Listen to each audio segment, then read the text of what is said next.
No need, ain't no need.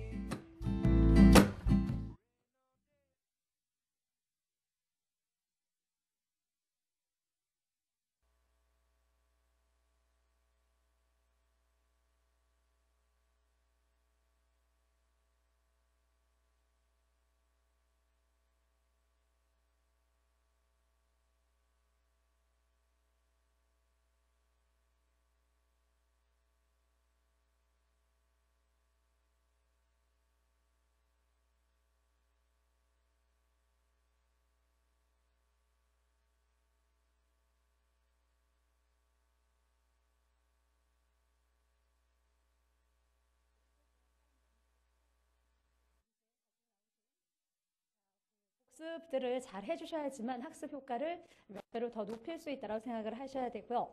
뭐 오늘부터는 이제 그 OX 문제를 이제 매주 드릴 거예요. 물론 이제 저희 기본서에도 뭐 OX 간단하게 있고 거기 뭐 기출 문제들도 있지만 또 관련된 그런 문제들을 이제 다 배포를 했으니까요.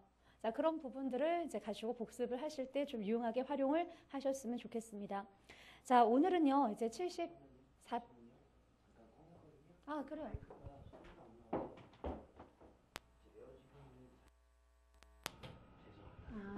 그럼 처음부터 다시 해요, 인사부터?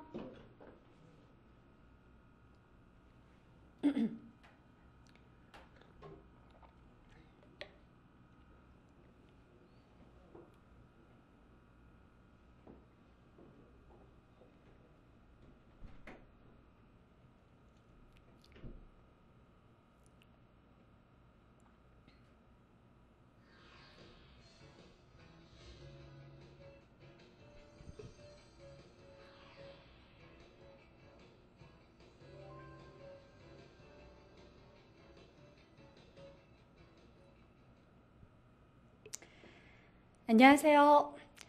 자, 날씨가 너무너무 춥습니다. 학원까지 나오시느라 너무 고생하셨고요.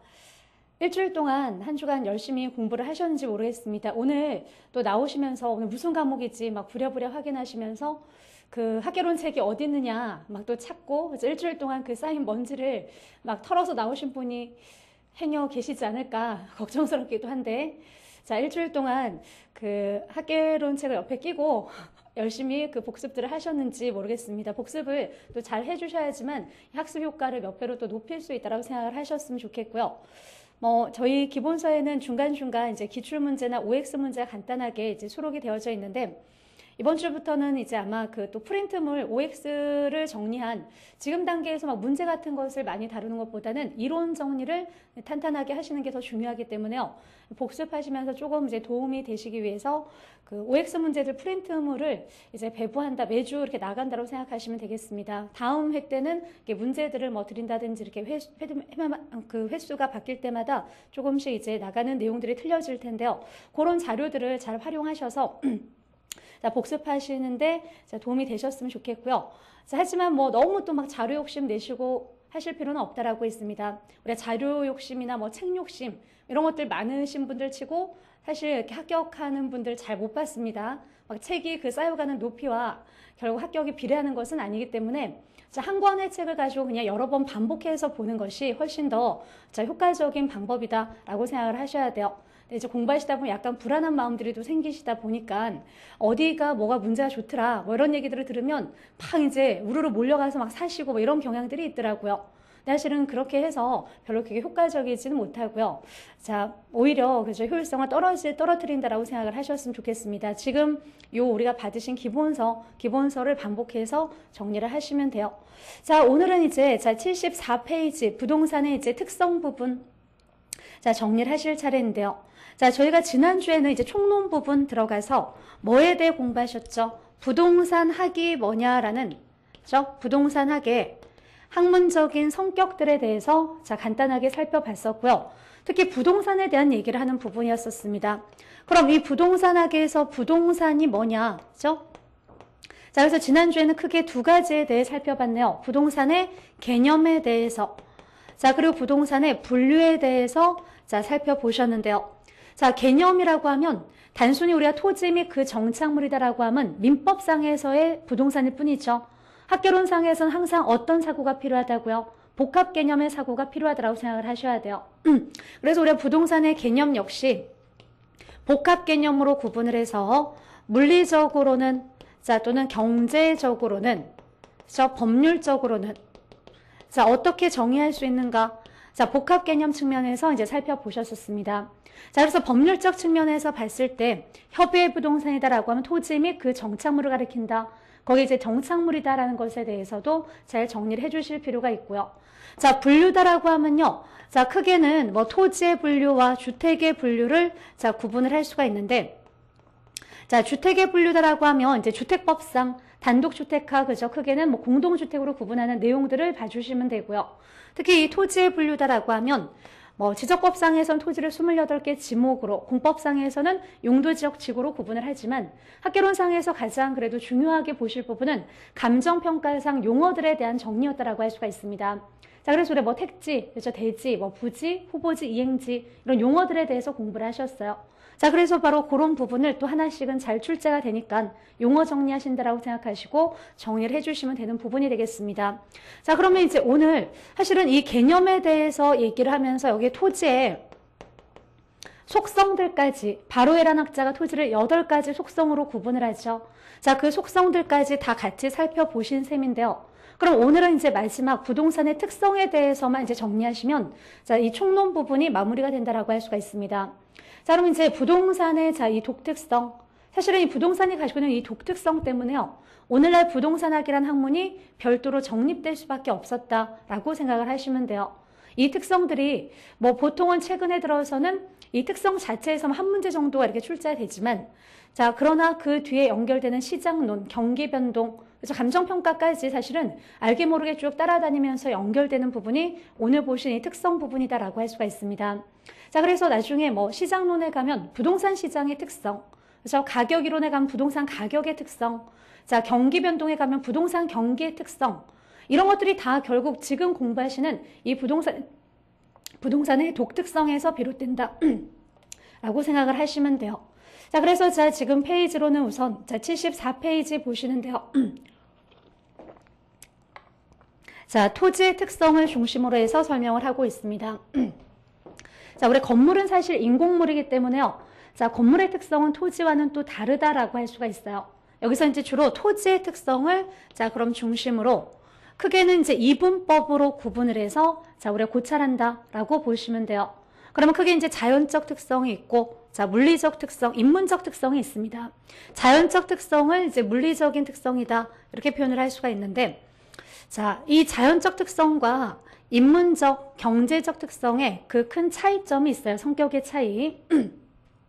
자, 자연적 특성이라는 것은요.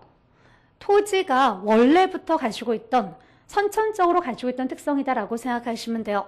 토지가 선천적으로 가지고 있던 특성이라서 자, 앞으로 아무리 세월이 흐르고 시대가 바뀌어도 결코 변하지 않는 토지가 원래부터 갖고 있던 자연적인 특성이다. 그래서 얘는 고정적이고 자, 불변적인 특성이다 라고 생각을 하셔야 돼요. 변하지 않는다. 그렇죠? 그런데 이 인문적인 특성이라는 것은 뭐냐면 토지에 우리 인간들이 부여해서 생긴 특성이라고 생각하시면 돼요. 그렇죠? 우리 인간들 때문에 후천적으로 생겨난 특성을 인문적 특성이다 라고 얘기를 하고요. 그러면 인문적 특성은 앞으로 우리가 어떠한 특성들을 더 부여할 것이냐에 따라서 얼마든지 변할 수 있는 자, 가변적이다 라는 그런 이제 특성을 가지고 있습니다. 자, 그래서 바로 자연적 특성은 고정적, 불변적이라면 인문적 특성은 가변적이다 라는 이런 성격의 차이를 먼저 이해하실 필요가 있겠어요. 자, 그래서 자, 결국 그러면 이러한 자연적 특성과 인문적 특성을 살펴보실 텐데요. 자연적 특성에는 이제 어떠한 것들이 있는가? 사실 무수히 많은 자연적 특성들이 있지만 자, 보통은 대표적으로 이렇게 5가지의 특성들을 중심으로 해서 그 파생 현상들을 정리한다고 생각하시면 돼요. 자, 그리고 이제 인문적인 특성 역시 자, 한 5가지 정도를 중심으로 우리가 정리를 한다고 할 수가 있습니다. 자, 최근에는 문항수가 줄어든 만큼 한 문제 안에서 자, 포괄적으로 종합적으로 물으려고 하는 경향이 있기 때문에요. 자, 보통은 자, 오지선다 자연적 특성 5개, 그죠? 뭐 오지선다 만들기 좋죠, 그죠? 자, 그러면 이런 이제 1번, 2번, 3번, 4번, 5번 딱, 그죠? 다 종합해 놓고 그 파생 현상들을 쭉 이제 설명하는 거죠. 잘못 연결된 것은, 잘못 설명한 것은, 자, 이런 식으로 이제 묻는 문제들이 최근에는 자, 대표적인 이제 문제 유형이다라고 얘기를 할 수가 있습니다. 이번 21회 시험에서도 마찬가지고요.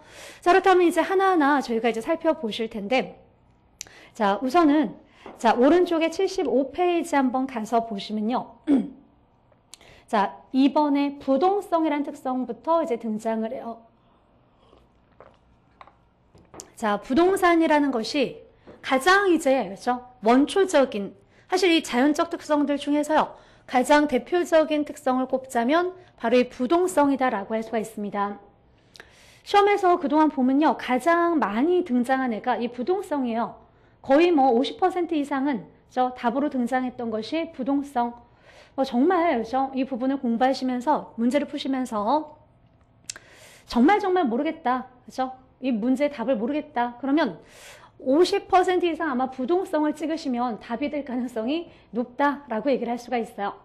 그리고 나머지 한 30% 정도는 이 용도의 다양성이다라고 또 뭐 얘기를 할 수가 있고요. 자, 근데 지금 뭐 이렇게 이제 말씀을 드리고 나면 무조건 문제도 안 보시고 무조건 부동성을 막 찍어버리시는 경우들이 있어요. 질문만 하면 부동성이래요. 또 그렇게 하시면 안 되죠. 그렇죠? 그만큼 그동안 많이 이제 등장해온 애가 부동성이다. 가장 사실은 부동산에 있어서 원초적인 특성이 부동성, 움직일 수 없다라는 것이 가장 대표적이라고 할 수가 있습니다. 그럼 이 부동성이라는 특성 때문에 이제 부동산 시장에서는요, 여러 가지 파생 현상들이 등장을 해요. 어떤 특성들이 등장하는가? 자, 최대한 이해를 하셔야 되는 부분이에요. 지금 우리 책에 몇 가지 파생 현상들을 정리해놨다라고 해서 이 현상들이 전부는 또 아니다라고 할 수가 있습니다. 그러니까 움직이지 못하니까 이런 현상이 나타나겠구나. 그렇죠? 늘어나지 못하니까 이런 현상이 나타나겠구나 라는 것을 이제 최대한 이해하실 필요가 있는 자 부분이 자 바로 이런 자연적인 특성 부분